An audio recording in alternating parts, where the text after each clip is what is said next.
Non reserve seat है, अनारक्षित जी। Seat है। और किरोड़ी मीणा जो है वो एसटी समाज से आते हैं, अनुसूचित जनजाति से।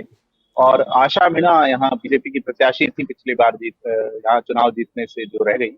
और कांग्रेस से दानिश अब्रार के पिता जो है वो कांग्रेसी नेता रहे हैं। दानिश अब्रार युवा हैं, तो मुस्लिम वोट भी यहाँ बड़ी संख्या में है। चूंकि दिया कुमारी राज परिवार से थी और पुराना जो सेटअप था उसके चलते मुस्लिम प्रत्याशी 2013 में, वो चाहे वसुंधरा राजे की लहर थी या दिया कुमारी खुद का प्रभाव था, प्रधानमंत्री मोदी का भी माहौल चल रहा था, तो उस समय मुस्लिम वोटर भी बीजेपी की ओर मूव हुआ था। तो इस बार ये वोटर जो है मीणा समाज के साथ साथ अन्य जो समाज है, क्योंकि अब बड़ी संख्या में जो अनारक्षित वर्ग जो हैं, जिसमें राजपूत हैं, जिसमें ब्राह्मण हैं, या खास करके अन्य जो बड़ी जातियां, मूल ओबीसी जातियां हैं, वो अगर बीजेपी अपने वोटर्स को बुला लेती है, गुर्जर समाज भी है यहाँ पे, तो देखने वाली बात होगी कि बीजेपी अगर यहाँ से टोंक सवाई माधोपुर से सांसद जो गुर्जर हैं, सुखबीर सिंह जौनापुरिया, तो गुर्जर मीणा व्यक्त जो हैं, इस बार अगर बीजेपी बुला लेगी तो पूरे पूर्वी राजस्थान के अंदर बीजेपी का परचम लहरा सकता है। जबकि पिछली बार ये पैक्ट जो है वो सचिन पायलट बुना ले गए थे।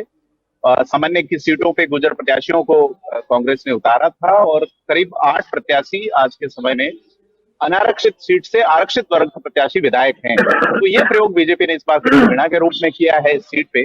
तो देखना है कि इसका परिणाम तो आएगा निश्चित तौर पर बीजेपी के पक्ष में। वो देखना यह है कि अन्य सीटें हैं, जैसे लालसोट है, जैसे देवली उनियारा है, इन सीटों पे अगर, क्योंकि देवली उनियारा पे घोषित कर चुके गुर्जर प्रत्याशी को, मीणा प्रत्याशी किस ओर जाते हैं, तो इससे सीधा तौर पे फर्क पड़ेगा। और किरोड़ी लाल मीणा का अपनी एक छवि है।